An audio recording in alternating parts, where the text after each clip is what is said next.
This is Module 1, Topic 1, Lesson 5 through 6. Our very first page is M1-82.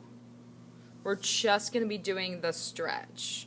So number 1 says rotate trapeze GHJK 90 degrees clockwise around point G. So there's a lot of important information in there. So we know what we're moving is that shape. We know how far, what direction, and around where. So, of course, our first thing will be to trace it with our patty paper.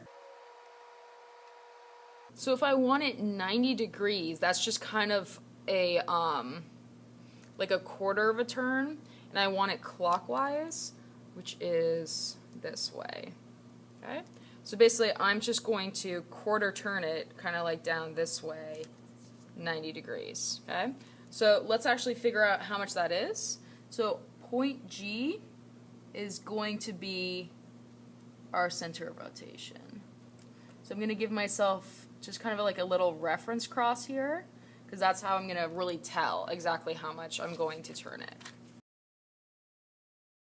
So now when I turn it, I can put my pencil right there, and I'm just turning it until those crosses line back up. And then that will tell me that this is where I want my shape to be. So there's my rotated shape. It doesn't say that we have to label any points, but it might be good just to give some reference points. So like J is this one down here, so that would be J prime, and like this one down here is K prime. Just kind of give yourself some reference about where they turned. So here we have number 2. Rotate triangle ABC 135 degrees clockwise, again, around point C. So 135, we haven't done that before. It's actually halfway between a 180 turn and a 90 degree turn.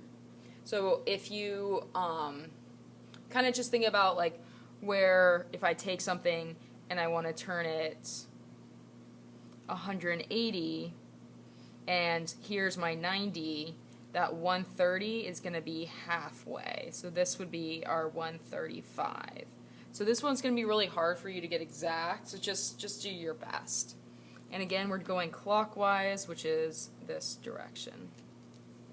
So we'll start by tracing our shape. Now, for the reference point that you might want to do, this one's going to be a little bit trickier because we want that 135 degrees. So we can again kind of give ourselves a little bit of a reference and then kind of go from there. And don't forget, before you actually do your rotation, to put some graphite on the back so that you're able to trace this down. So I'm going to go ahead and do a 90.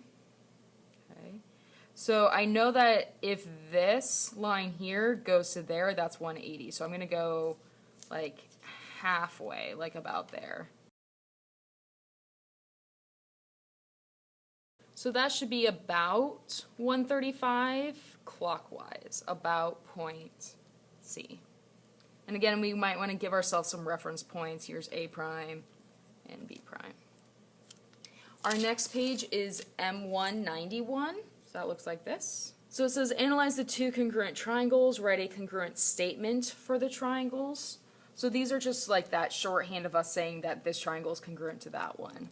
So triangle ABC is congruent, so equal sign with a squiggle, to triangle, I don't know, whatever you want to call that, UGT.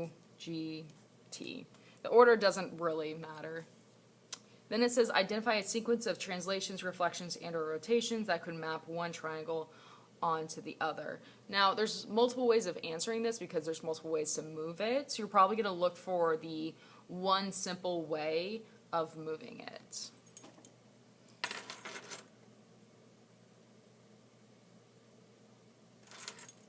So I'm noticing that there are 8 blocks between here and there. So I'm already looking at this like this is a rotation. So those 8 blocks kind of tells me that that rotation point, of course, halfway should be around there at 4. So my sequence of translations, reflections, and or whatevers, really I can just say there's a rotation about point, I don't know, O. And this is 180 degrees clockwise. And actually it doesn't matter because counterclockwise would be the same. So rotation about 0.0 180 degrees. Okay. C is asking for us to reverse the order.